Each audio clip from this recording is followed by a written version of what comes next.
We're live, Rob. Oh wait, hang on. I'm just going to manually verify. Double check. Always double check.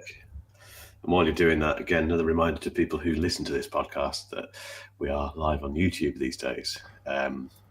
Quite often Thursday mornings, but it can be any time, really, can't it? Also, public service announcement. I probably sound horrendous on this for two reasons. One, I'm so tired, and two, the audio again is coming from my studio display, which Rob has verified doesn't sound very good. We tried the AirPods that are in my ears, and that was just a little bit worse. So I think you can hear me though, can't you? It's not as though this is completely unusable. And the people who are watching in the chat, can you hear me? Am I audible? And can you make out what I'm saying, despite sounding like I've not had any sleep for the last 3 weeks, which I probably haven't? We'll see if it's a yes. We've also got 50 minutes, and there's quite a lot to talk about, isn't there? It's there. I don't know. We'll see.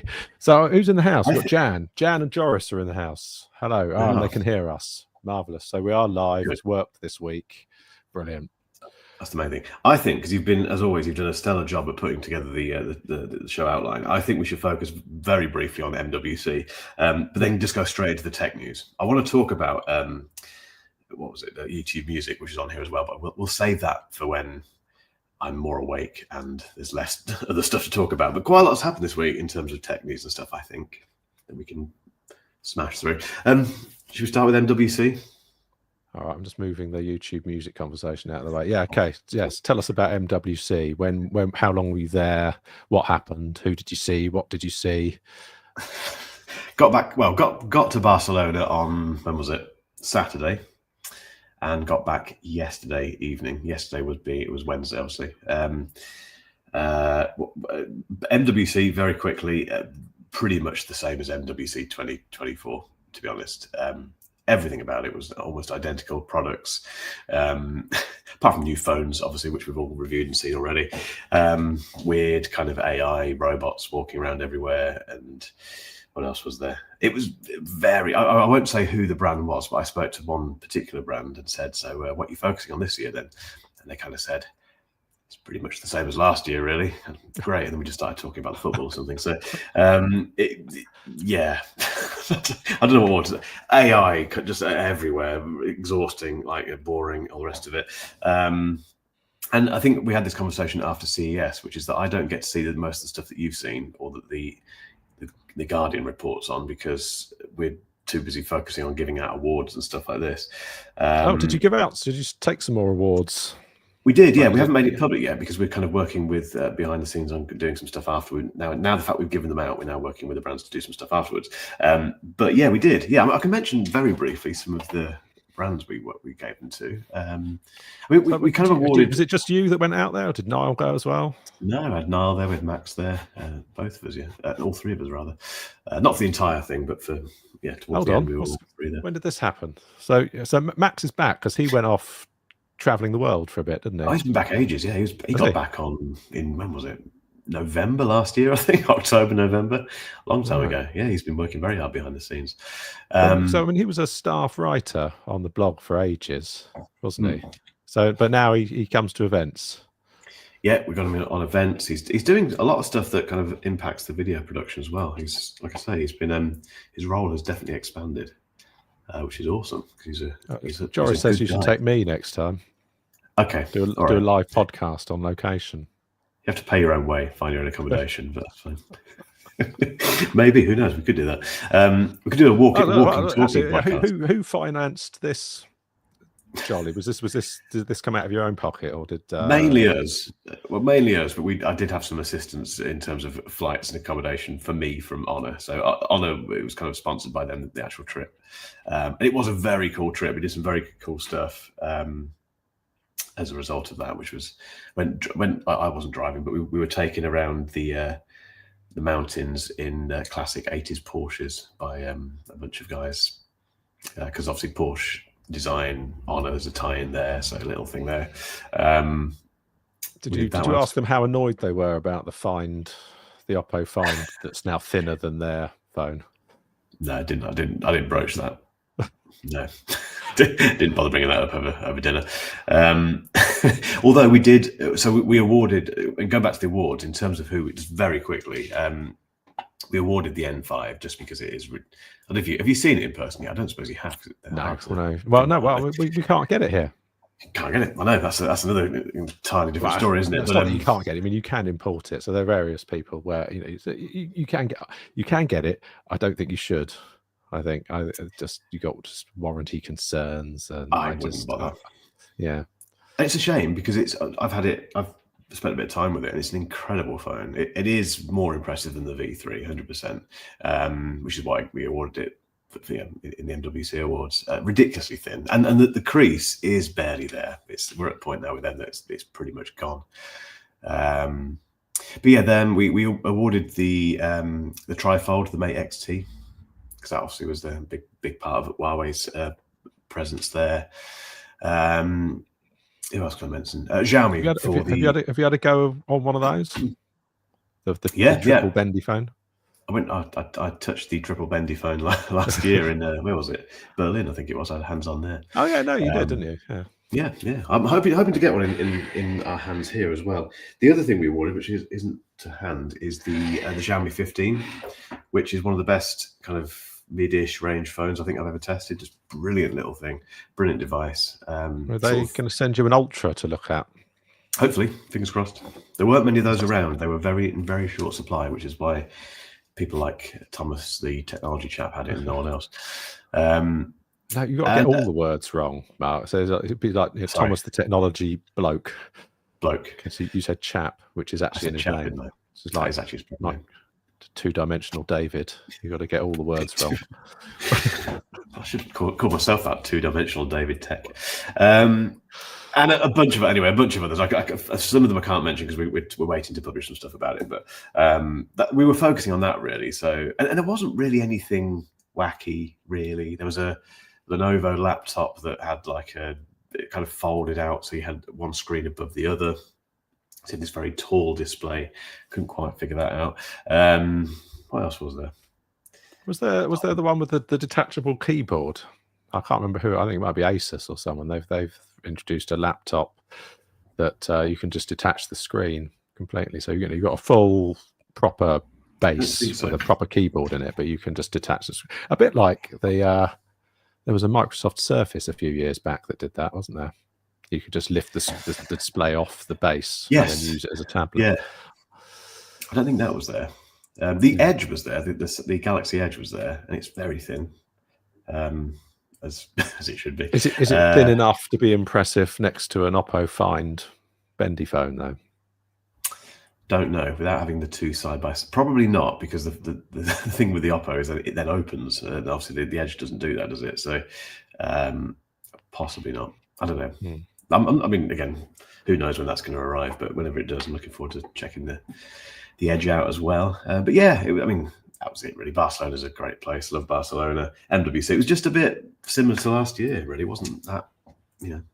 Some great phones and great stuff that you can actually buy. What about wearables? Were OnePlus there? Did you get a go on a Watch 3? I've got the Watch 3. You've got the Watch 3. The embargo lifted today, I think. You haven't watched my review yet, Rob. That's unbelievable. I haven't watched any tech videos for weeks because it's just been hectic. I mean, we've just been perpetually ill since about the middle of December. And then, just a steady stream of just life keeps getting in the way of my tech habit. It's really irritating. Like it's World Book Day today, or Fancy Stress Day, as I like to call it. Fancy stress. Did Harrison dress up? He did. Today? He went as Spider-Man, which is the only thing he wants to get dressed up as. It's Spider-Man or nothing else, basically. He was very excited about it. I left that to Jen, though. I ran out of the house, scarpered to the studio. But I've got the Watch 3. The Discord. My two. One went as the very hungry caterpillar, and the other one went as Arietti from The Borrowers. So she's got like an enormous pencil and a big button sort of necklace and a giant safety pin to give the illusion of her being small, like a borrower. Amazing. familiar with the borrowers, Mary Norton's The Borrowers? Not for a long time. I haven't seen it for a long time, but no, that's quite an inventive couple of costumes. I like it. How did we get to World Book Day? I was just saying why I haven't had time to really get involved with tech, and also there's a certain amount of ambivalence on my part because I feel like I've kind of completed tech. I don't know what I'm going to do now. Well, this is the problem, isn't it? And we'll get onto this briefly, I think, with Apple. You know, everything is just, apart from a couple of things which we'll come on to, stuff that I've checked out recently, it's all really good. Like the Watch 3, the OnePlus Watch 3 is a brilliant smartwatch. Mida in China. I've got the Mida in China. Oh, you want to sit on that? That'll be worth a fortune in 20. Like first edition Harry Potters. They've got a typo in them. I'm hoping they don't ask for it back. In which case, I've got a collectible basically. They pushed the launch back like a month or something, haven't they? Because of that, because of the typo on the back. Yeah, not great. But a brilliant watch, and everything is great. But it's just like you say, it's unless you're reviewing this stuff, because we live such a weird life with tech as tech reviewers. You just keep getting all these things, and you have to it's tricky to keep your feet on the ground with that, because you see we don't see things with such a big gap between them. You know, we see the latest iPhone immediately, we see the latest Samsung stuff, etc., and all these other brands, and it's a bit overwhelming. And this year has been crazy in terms of releases, much busier than last year. But all of them are a bit meh. Well, they're all really good. They're all great. Like it's like there's loads of cars being released, and they're all great. And, you know, we're so lucky to have all this really cool tech where you don't have to spend that much money actually these days. Particularly if you step outside of the Apple zone, you can get some really good stuff. But yeah, differentiating it all is tricky, which I think is why all these brands are leaning on AI so much. Yeah, that's a good point, isn't it? It's not that these things are bad. It's just that everything is so good. It's hard to get excited about it. Do you know what? We've started a trend on our street, but the neighbours on both sides have both got Kias now. Have they? So they saw ours, and they haven't got Sportages. They've got they wanted something smaller because the neighbours on either side, they don't have small kids, so they don't have don't need quite as large a vehicle. I forget what it's called. What's the smaller one called? It's a bit smaller anyway. But huh? Okay. I can't think what the small one's called. Anyway, I live on Kia Street now. Kia Street. So that was MWC anyway. It was what it was. Very, very busy. A lot of people there, which is interesting, I suppose. People are still enjoying these trade shows. Should we talk about Apple? Yeah. So since we last spoke, loads of stuff has been released, hasn't there? So we've got the 16e, we've got the new iPads, but the regular iPad and the Air. We've got the MacBook Air chip bump and the Mac Studios, which are very odd, because the highest tier Mac Studio has got an M3 in it, but it's one that it's got two M3 Maxes glued together with their whatever their stupid term for that is. Why? I don't know, because it starts at the new Mac Studio starts at the M4 Max, doesn't it? I've got that right? Yes. And then if you want to upgrade to the top end version, you go to the M3. So you go down a generation to the M3 Ultra, which is very odd. Really weird. I don't know. The Mac. I've never reviewed a Mac Studio ever. I've featured it on the channel by interviewing someone else about it, and I've seen them elsewhere, but I've never actually had one physically in the studio. And the problem now is that because we've got that M4 Mac Mini, I genuinely have no idea who the Mac Studio is for, or what you need to be doing to need it. Oh, I've got a bone to pick with you. So I lied. I have watched a tech video. I watched your. I can't remember. There was a video you did recently where you talked about the M4. Actually, I mean that could be one of any number of videos, because you've been going on about the M4 Mac Mini for a while as your product of the year, the best thing Apple's ever made, etc. But you said in the video that I saw, you said that you wanted Apple to bring out a more attainable display to go with it, saying that there wasn't really anything out there suitable on the market, when there's the Asus ProArt 5K, which is about half the price of the Studio display. I'm hoping to get. I'm hoping to get one of those actually. I was going to get onto that. So yeah, so you've reached out to them. They're going to try and get one to you. Yeah, I think we're going to an event to see it as well, actually, which is quite nice. But no, what I meant was there's just nothing from Apple. If you want to get an Apple, if you want to basically check everything out of the Apple Store, a Mac Mini and a display, it's too expensive, isn't it?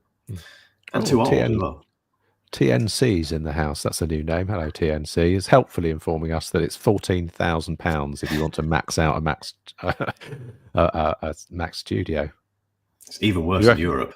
Yeah, Patrick Ramble's spec'd it up. I think it's 17 grand for him in the Netherlands, or in Brussels. Has he bought one? Because he likes to flex like that, doesn't he? Patrick's all about the expensive Macs, isn't he? I don't think he has. I'd love him to, but yeah, 14 grand. I mean, I can't really get excited about the Mac Studio. I'd like to get hold of one just to try and come up with some way of testing it and doing something to it to break it. I'm not sure what we'd do, but yeah, that would be quite an interesting video, I think. But yeah, Mac Studio. Going back to the iPhone 16e, that was the first thing that Apple obviously announced before all this other stuff. So we've got the black version here, which actually is quite a nice looking phone, apart from the fact that, I don't know if this will come across on camera, but if I run my fingernail across it like that, you're not going to see this. It scratches really badly. It comes off. It kind of takes off a layer of your fingernail, basically. I'll do it in the video so you can see it properly. But it very quickly looks quite unsightly because of that. And anything that basically goes across the back of this makes it look rubbish. But I have switched to this from the iPhone 16 Pro Max. I did it before I went to Barcelona. Put my main SIM card in here, transferred everything across. So I've had this as my main phone now for nearly a week. And I won't give too much away because we're going to publish the video, the week later review next week. But it's been a really interesting experience with this thing. Very interesting. There's one thing that I really like about it. Can you guess what that is?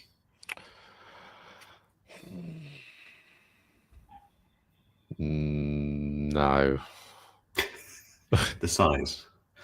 I know it's the same size as a regular 16, I think, but it's compared to the massive phones we have, like the Pro Max, it was a very nice phone to travel around with, basically, just because it's just so one-handed and doesn't get in the way of anything else in your bag or in your pockets and stuff while you're traveling around. But how have you found the connectivity with the new C1 Apple-made modem? It doesn't seem any different. I mean, a few people ask me that. I don't think it's any different. I seem to get the same number of bars and reception in here and at home. And I mean, I've never had that much of an issue with the iPhone's connectivity on that front. Very hard thing to test, I think, but it doesn't feel any different. It feels the same. What about the battery life? That's the main thing about that phone, isn't it? Yeah, really good. Yeah, it did really well over the last. Just again, because when you're traveling, you're kind of connecting to different hotspots and things, and using it for navigation, and it coped really well with that stuff. There are many problems with it. There's lots of issues with it. Main thing being the price, really. I think if you're not that welded to Apple, just don't. And if you want to buy a mid-range phone, a well-priced phone, it shouldn't even be any consideration. I think it's way too expensive for what you get. You can get so much more from Android. Yeah, it doesn't make sense today, but I think in a year's time it'll come down by £100, and then it'll make more sense. A bit like when they refreshed the base iPad, that came out, it was too expensive, and then the year later it made more sense in the lineup as everything sort of got shifted down.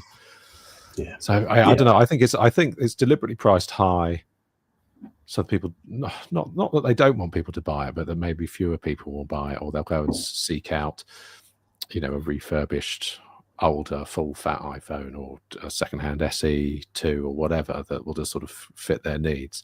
But I think they want to put it out there to road test the new C1 modem. I think you're right. Yeah, and also they're marketing it towards people who. Have you seen the little ads that Apple have done for it, where they have a guy standing here, and then they have himself from 10 years in the future standing here with a beard and everything, looking a bit older, and he kind of hands himself the phone like that, which is basically saying anyone who buys this is going to keep it for 5-6 years. So it's that classic kind of upgraded play, isn't it? Getting people who are still using iPhone 7s and 8s and maybe the previous SE. I don't know. And for those people, it's a no-brainer, and they'll just buy it, and it works, and they'll keep it for another 5-6 years, and happy days. But like I say, if you're on the fence about between the two platforms, iOS and Android, there's just way too much competition to make it even remotely competitive, I think. And it feels real. And again, this is something which a lot of those people who have got older iPhones won't even notice. But if you've been using high refresh rate displays, like on the Pro and the Pro Max, and pretty much every Android any Android phone, no matter what you've spent come on to a minute, 320 quid, you can get a very high refresh rate, very bright display on Android. If you come across to this, it feels the best way to describe it is that it feels like you've always got the power saving turned on. It's kind of like a jittery kind of as he's scrolling left and right, and there's no always on display, which completely caught me off guard. I couldn't work out why that wasn't working. The MagSafe thing, it doesn't have MagSafe. Hasn't really bothered me. I've not really missed MagSafe, to be honest. Plus, if you put a case on, most cases have MagSafe built into them. Yeah, I didn't really get why everyone was so angry about that. I mean, okay, it's like on the one hand, it's like if you're forking out 600 quid for a phone, it should probably have some magnets in it. But on the other hand, the target market for that phone, the people who care about MagSafe are not going to be buying a 16E. No.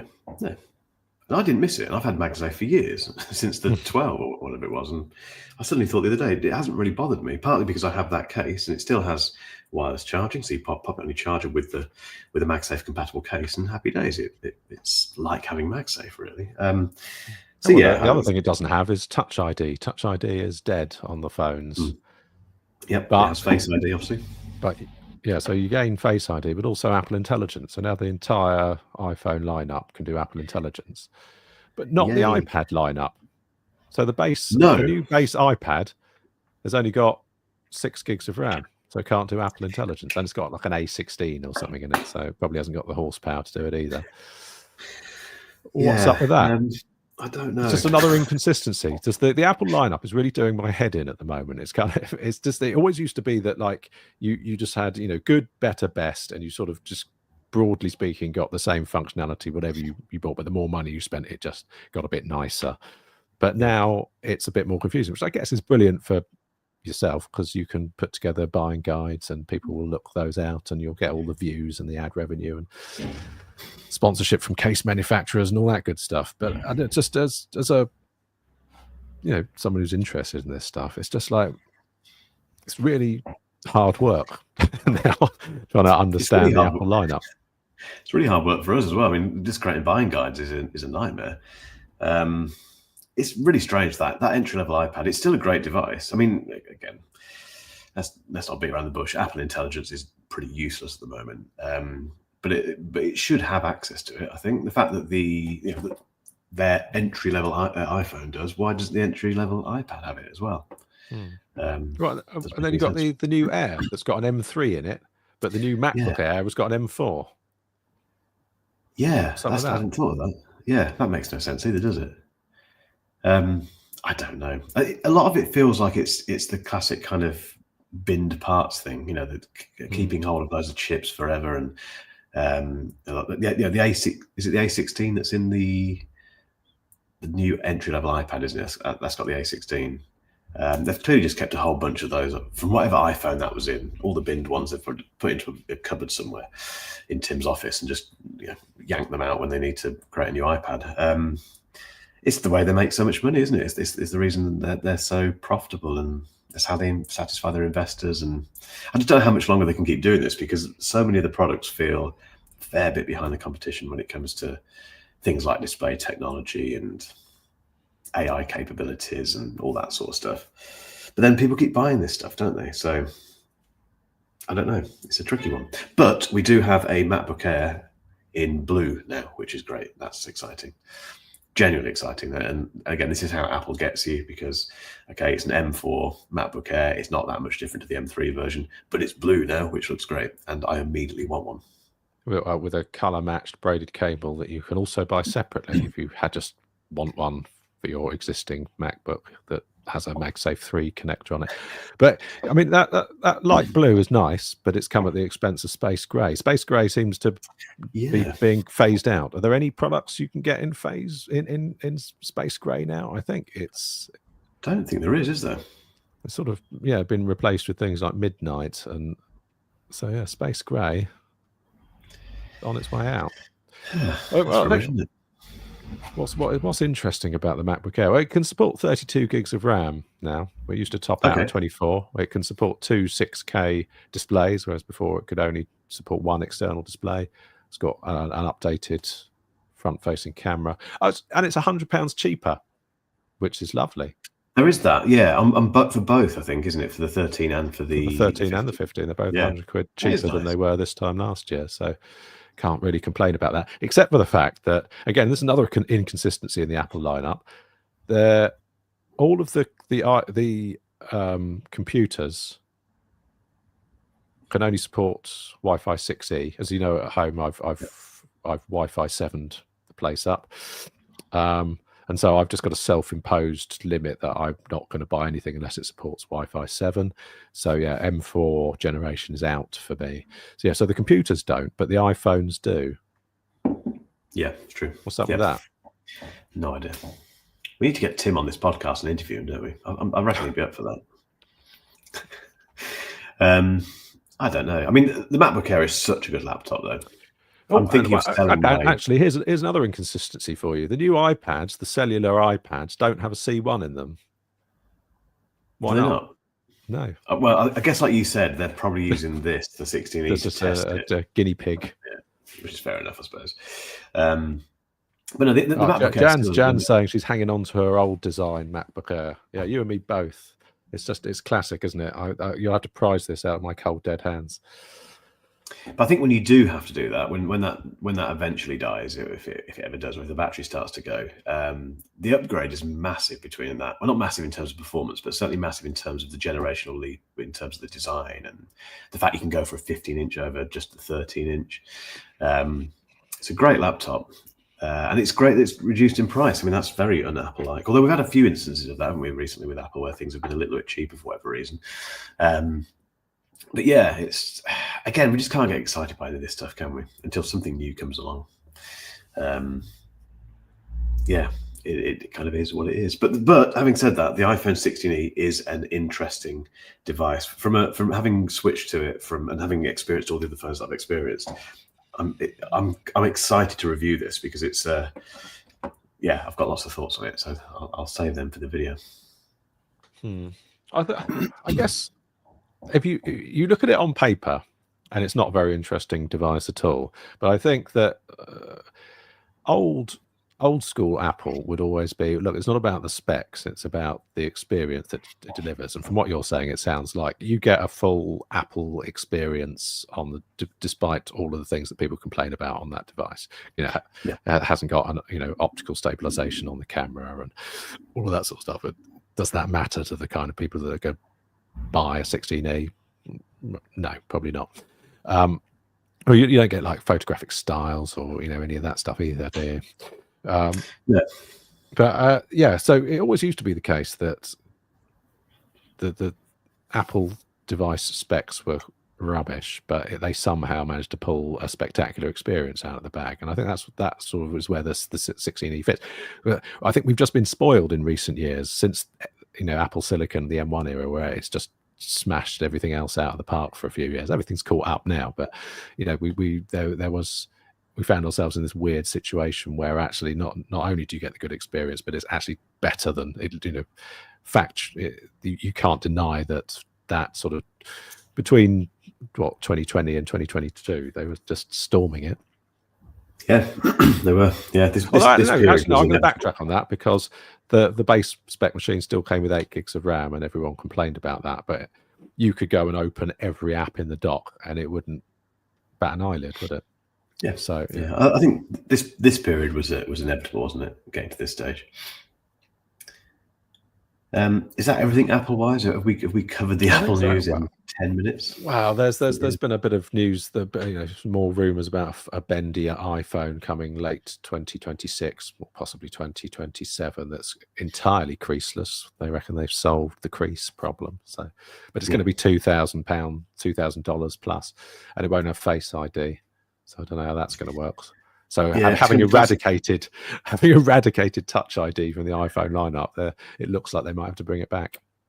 It'll be classic Apple, won't it? It'll be the design will be amazing, and they'll get rid of the crease, all that stuff. But there will be really annoying things that it hasn't got. It won't have MagSafe probably, and it won't have all this stuff. But I think the most fun Apple thing I've seen recently is the colorware.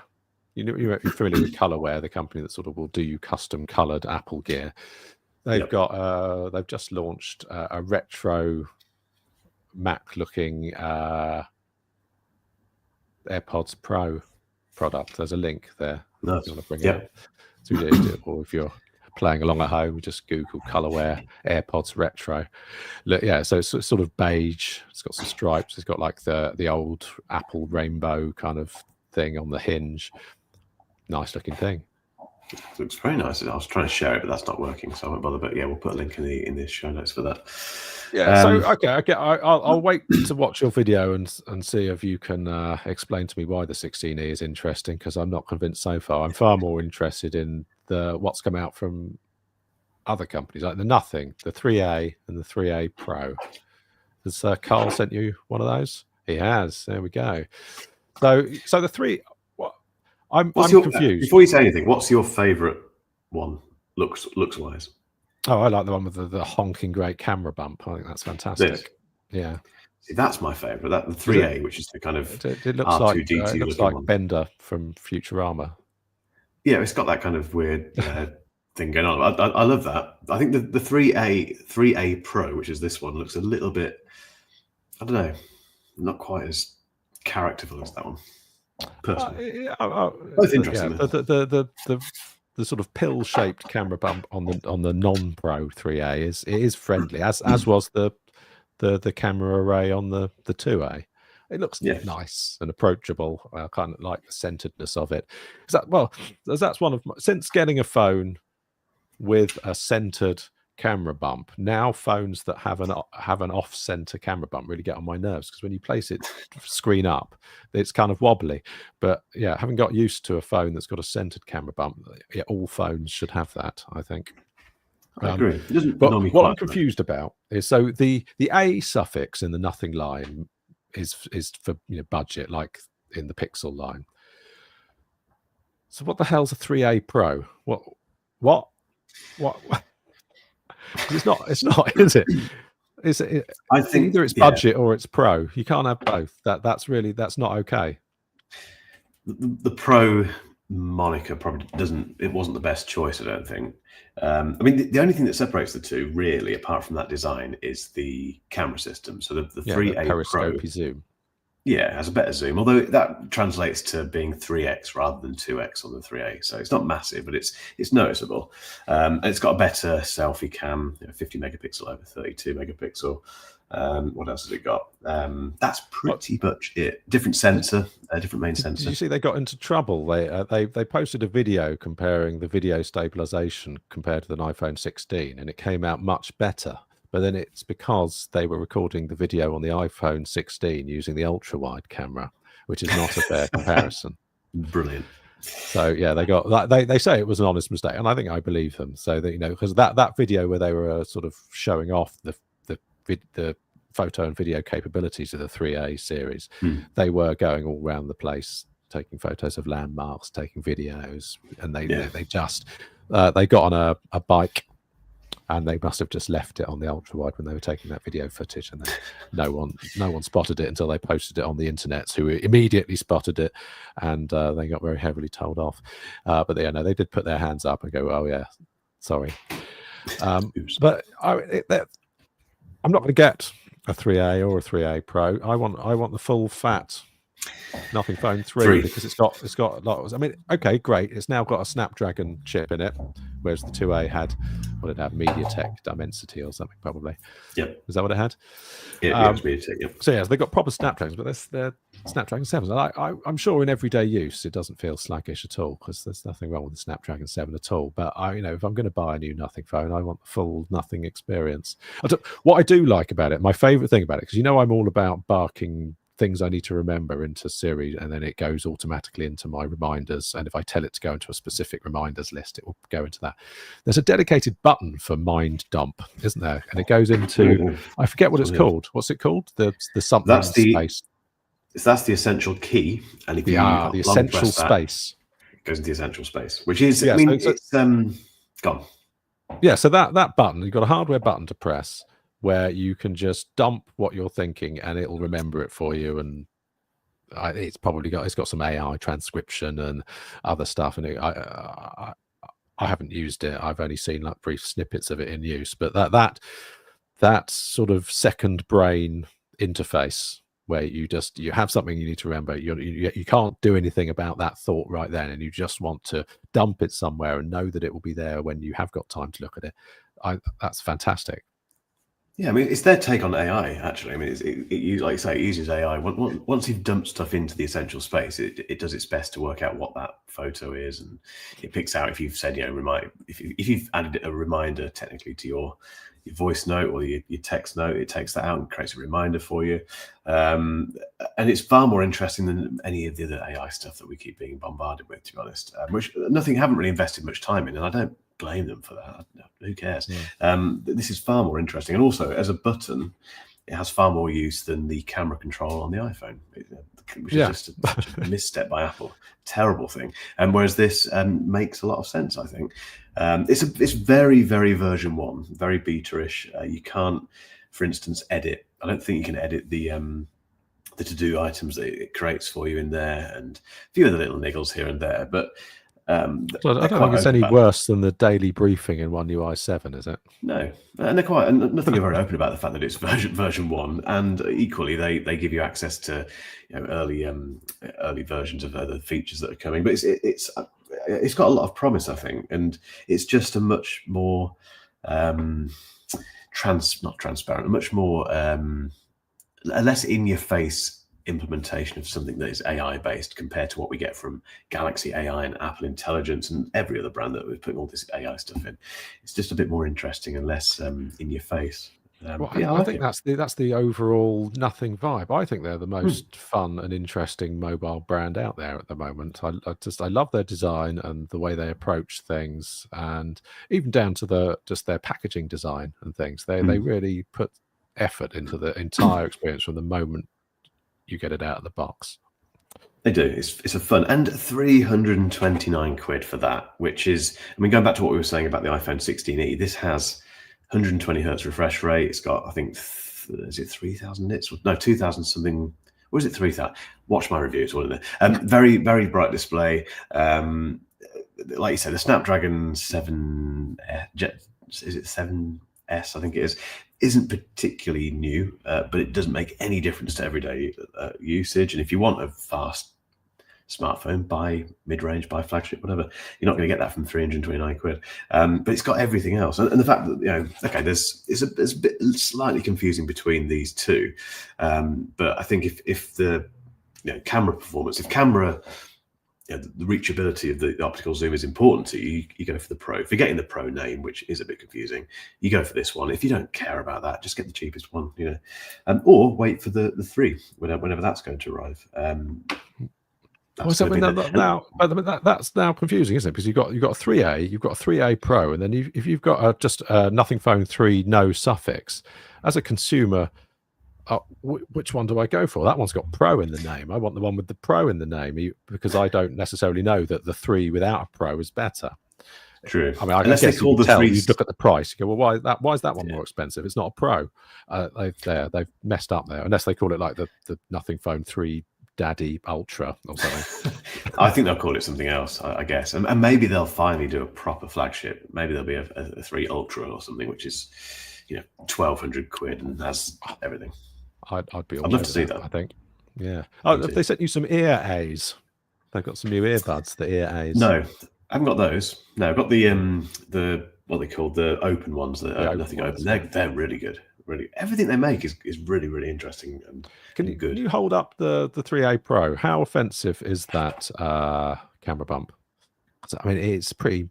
Can you hold it in profile? It's a meaty one, isn't it? Pretty thick. Although it doesn't. It's not the biggest. It's not the biggest because you've got the camera bump on the Xiaomi 15 Ultra is colossal. It's massive, yeah. As is the one on the Vivo X200 Pro, which I don't have here because I've lent it to Ben, lover of tech. But that's big and that's very top heavy. Whereas this is actually still really well balanced. It doesn't feel too heavy like that. It's still a very light phone, to be honest. Yeah, but that's partly why I prefer this one, because the camera bump on that is barely there. It's tiny. It fits in your jeggings better. It goes much better in your jeggings and your tight-fitting skinny jeans, which I'm all about, obviously. Yeah, just keep doing it, nothing. Please keep doing it. Yeah. Stupid Fish is in the house. He wants a new studio display. Does he? I wouldn't recommend that. Well, as in a new one. He doesn't want to buy one now. A refresh one. No, he's already got 2, I think. Yeah, yeah. Are we ever going to see that? Maybe this is the last one. Maybe they won't make another one. Who knows? Okay. Oh, actually, no. On the, MWC, did you see the Xiaomi modular optical system concept, which is, for people who don't know, it's like a MagSafe setup where you've got your phone and it's got a camera built in and everything's fine and you can use it and happy days. But when you want that extra quality, they've got this concept, this modular concept, which it's not used. I mean, Sony, what was it called? Like the XR or something. Sony had a similar thing, like a clip-on camera. But essentially, it's a lens and a micro Four Thirds sensor in one that MagSafes onto the back of the phone, provides the power and the data transmission and all of that good stuff, but gives you a proper lens and proper sensor for when you want to take better photos. That's brilliant. Yeah. You can't I didn't see it yet. No, it's concept, isn't it? But I didn't see it because there was a massive queue to see it every time we got to the booth, so we didn't bother with that. But I've seen it. Yeah, I've seen other people play around with it, and I don't know who would ever buy that. Well, yeah, well, particularly when you've got things like the Sigma BF. Have you seen the Sigma BF? Yeah, everyone's saying it's the camera that Apple would make, aren't they? I don't know that I'd go that far. I mean, yeah, sure, it's got like sort of Dieter Rams vibes, who obviously heavily influenced Johnny Ive as a designer. But I'd say it's more teenage engineering. It reminds me of like what was it called? The TP1 field recorder. In any case, what a spectacular looking thing. Yeah, it's lovely, isn't it? Built-in storage as well. No SD card, which has annoyed a few people. But I think it's 256 gig of built-in SSD. It's enough, isn't it? It's enough. It's like it can shoot at 6K. Yeah. The sensor takes 24 megapixel photos. Obviously, you've got all the a variety of Sigma lenses that you can attach to it, which are top quality lenses. I'm using a Sigma lens here. And actually, I've just noticed my camera. Oh, I tried to adjust this before we spoke so that you couldn't see my rack of guitars. Hang on, let me. Sigma stuff's great. I mean, the only trouble is it's about $2,000, isn't it? It's which isn't bad actually for what you're getting. It's is it full frame or is it not full frame? Yeah. It is. I mean, for that's not bad actually. And given the design and the fact it will be something that will last for many years for most people, and yeah, I love that sort of stuff. It's yeah. I mean, I don't know though. But if you were in the market for that sort of camera, would you get this new Sigma BF or would you get a Fujifilm X100? For me, probably the Fujifilm, just because it has all of the kind of film emulation built into it, and it's a better looking camera, I think, personally. Yeah, well, better looking in terms of it produces better photographs, or you think it looks better? Well, I don't know about the photos, but I think physically it's a better, more attractive camera, more retro, but still quite. It's a lovely thing, the X300. Well, so I think I'm inclined to agree. I think I would probably choose the X100, but I'm an idiot because I don't know how to use a camera. So in actual fact, the BF, which has only got 3 buttons, hasn't it? You've got one button, we've got 3 buttons and a twisty dial. So you've got a button for your ISO, a button for your aperture, and a twisty dial to change the settings, and that's it. But that's how most people use the X100. That's how I use it. Everything on my X100 is just auto. Basically, the only thing I ever change really is the film emulation. Sometimes the notch up the exposure or whatever. But apart from that, everything is just push button. Even though it's got these lovely dials for shutter speed and aperture and all this, you can do some very clever stuff with it. I think 99% of the people who bought that camera are just using point and shoot, and for that, it's actually amazing. But this, obviously, the BF is totally pared down. But there's some lovely cameras, lovely stuff coming out. Yeah. So what else? Skype is dead. Skype is dead. We're coming towards the end of this podcast. Yeah. Does anyone care? Yeah. Did anyone? Yeah. I didn't even realize it was still going. But yeah. So yeah, Microsoft are killing Skype. If you've got a Skype account, then it will be. Yeah. You need to migrate over to Teams by when is it? May or something? I think it's going to be shuttered. I think so. But on also in communications news, you got the Beeper version 4 betas are now available for Mac and iOS.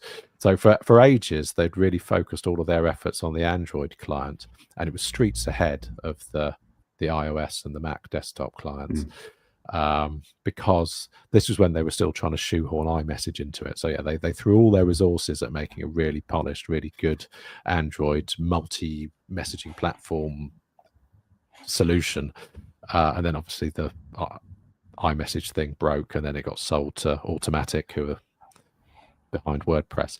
So yeah, but for a long time, the Apple equivalent apps were worse than the Android one. It was a very rare example of that in my experience. But now, anyway, they're all the same, so it's lovely. So yeah, the iPhone Beeper app, the Mac desktop app, and the Android app, they're all the same now.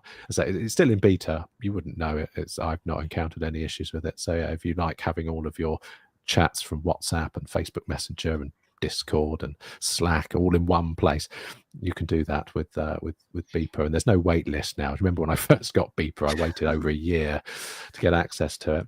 Keen. Is there any other apps news? Oh, there's Matthew Tortellini. What's his name? Cassinelli. Oh yeah. So I butcher his name every time. I remember last time we spoke about. He's the shortcuts guy. He's my like shortcuts hero. But he's released an app called Framus, which may or may not be useful to you and your team. So if you're doing an article on some sort of software and you want to take a screenshot and have it framed in the device on which it's running, i.e. not get another device and take a photo of the device it's running on, but you just want to screen capture with the frame of an Apple device, this app makes it very easy to do that. So that's quite nice. And then Tapbots, who were previously famous for Tweetbot, the Twitter client when it was still Twitter, and more recently Ivory for Mastodon. They're making a new client for Bluesky. Okay. People still using Bluesky. I think everyone calls it Blue Sky. No, they're wrong. Is it still being used? I think I signed into it once and then got bored. And I'll tell you what isn't being used: the Humane AI pin. Do you see that? They've shut that down. I did. So they sold all the IP to HP. But the reason I wanted to bring that up is Rabbit offered all owners of a Humane AI pin a free R1, as though they haven't suffered enough already. Brilliant. Was that a joke? Do you think it was like no? It's true. Yeah. So if you could, I think the cutoff is ended now, and they may have been limited to a particular number of units. But yeah, if you could demonstrate to Rabbit that you had a now non-functional AI pin, you could claim a free Rabbit R1, which incidentally won an IF Design Award. Bizarrely. Really? Wow. Presumably not because of the way it works, but just because of the way it looks. Because I mean, it is a spectacular looking device. That is still the most orange thing on planet Earth, but it's just a horrible thing to use. Poor old rabbit. Right, we've got about a minute. What is there? Is there a silly thing? What's the silly thing? Oh, there is a silly thing. So there's a retro modern PC case you can get from a company called Silverstone. So it Nothing looks to do like with a the proper racetrack. old school beige chunky. It's even got fake 3.5-inch floppy drive, 5.25-inch panel bay covers. So yeah, for all intents and purposes, it looks like a rubbish old desktop, but it's got all modern conveniences, so you can fit your RTX 5090 in it till it melts. Does it do AI? Well, it could do AI if you build a PC into it that can do AI. That's all we care about now, isn't it, really? Silverstone. Interesting name. Not going to run into issues with that, are they? But bearing in mind there's another fairly famous Silverstone. Yeah.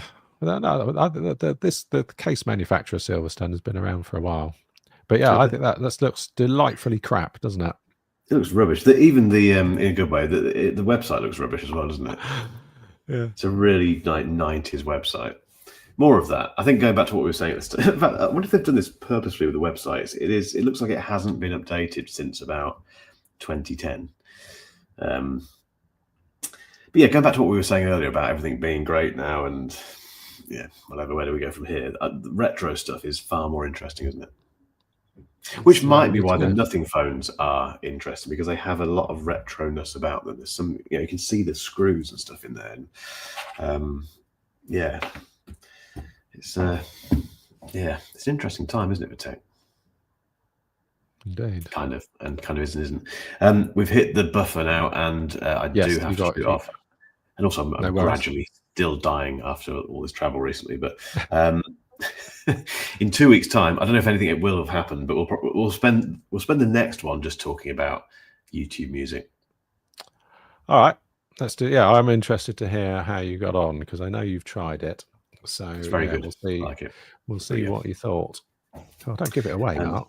No, it's okay. It's rubbish, or it's good. It's okay, and thank you everyone for tuning in. Remember, we are on YouTube now. If you want to come and see mine and Rob's faces every couple of weeks. Well, and join in the chat. There's lots of people have come to say hi, which is lovely. Thank you very much. Yeah, I wish I was more awake. So TNC is Rockwell7. He says he knows you. I do know him very well. Hi, Chris. Yeah, we've bumped into each other quite a bit. But no, thanks for everyone for getting involved. Sorry, I'm not with it, and I just need to go to bed. I might just go to bed now for a couple of weeks, and see what happens in between that time. Right, let's call it a day, and we'll check in again in 2 weeks' time, when I might have a sky blue MacBook Air to show off. Who knows? Exciting. All right. See you then. Ciao. Now we try and end the stream, which never works. Why doesn't it work?